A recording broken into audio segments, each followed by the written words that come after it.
I'm Wendy Sheridan. Thank you, Wendy. Of course, if McDonald's really wants to be nostalgic, bring back the 39-cent cheeseburger. You know what I'm saying? Yeah, and the 25-cent Coke. Sounds good to me. That's right.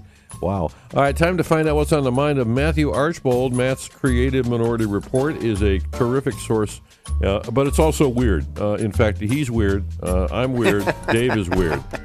J.D. Vance is everybody's weird at this point. Good morning, but Matt. there's nothing weird about two guys fighting to win the women's gold in the boxing arena there at the Olympics, right? That just makes all the sense. That's in the normal, world. yeah. Well, good morning, guys. I noticed in the news there were two McDonald stories. One was the Ronald McDonald was giving vaccines to children. I couldn't think of anything more disturbing than a clown showing up in a van giving shots to children.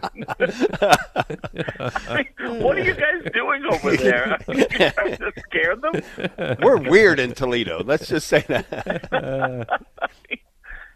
And the other thing is, if McDonald's really wanted to go retro, can we just talk about what happened to Grimace? What happened to Hamburglar? Yeah, you're right. What happened to you?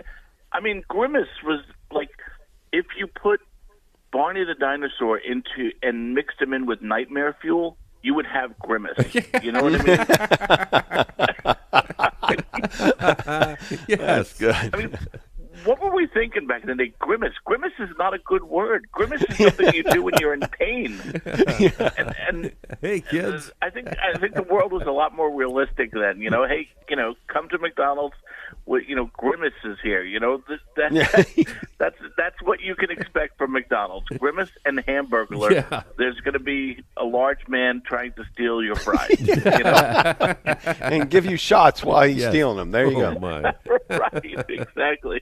What so a the world. good news, though, that you were referring to, is that we can all sit back and enjoy the Olympic women's boxing final, because I for one, I always have a hard time watching women fight one another, because it reminds me of high school when women were fighting over me all the time. What a terrible thing. That'll scar you for life. That might have been my sisters, actually, fighting over me. Completely irrelevant. No, but I really do. I feel uncomfortable with it. I don't like it. But finally, I can watch two people with XY chromosomes beating the heck out of each other, just like God intended. Yeah. And, there you go. I can sit back and enjoy it. Absolutely, you're right. And maybe it was a public service. I don't know. But it isn't. I mean, it just points to how crazy things are. Now, I personally, and I'm sure a lot of people with me, are just shocked that these two men among the women, they're the only two in the final, that no women. It's nuts. It's just absolutely crazy. What do they think, those who are defending this? Where do they think sport is going to go if men are allowed on both sides of the gender competition? It's going to end up in most of the sporting activity being men. There was a young girl in high school who was left partially paralyzed by a guy pretending to be a girl spiking the ball so hard it hit her that she was left partially paralyzed. I mean, this stuff is going to happen. Yeah. And, these scholarships that people are after, especially, going into college, these are worth hundreds of thousands of dollars, especially now with NIL. These are worth big money. You think there aren't going to be coaches out there who are going to say, yeah, just sign up as a girl, I'll take you on, and let's go win some national championships. I mean, this is going to happen. And what parent? Some parents are going to... Some parents are going to be saying to their son, you're middle of the road at best, but if you compete as a woman, we'll have a chance at a college scholarship. I mean, this goes on both sides. Right. You're a middling son, but as a daughter, you're really awesome. There you go. Yeah, that's right. But it just goes to show you, the Olympics, in so many ways, we love the Olympics for all, the individuals involved. I can't stand watching the Olympics sometimes because we hear these sob stories. This swimmer's uncle passed away 3 years ago, and this person's dog died, and we get all these sob stories.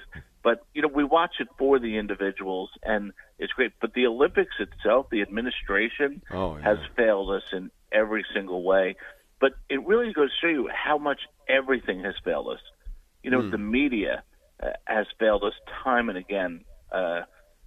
Big tech fails us in every single way. I mean, if you type into Google President Donald, it doesn't autocomplete to Trump. Did you know that? Like, it just won't even admit it. Yeah. The Secret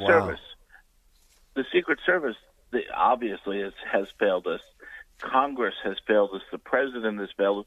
We don't even know who the president is right now. Yeah. We're just told he's not well enough to run, but he's peachy for running the country. Mm-hmm. But he can't make, so we don't know anything. And then it just reminds me, trust not in princes. Do not put your faith in men and women of this world. The only thing you can put your faith in is Jesus Christ. That is the only way to stay sane in this world today. Amen, brother. Well stated.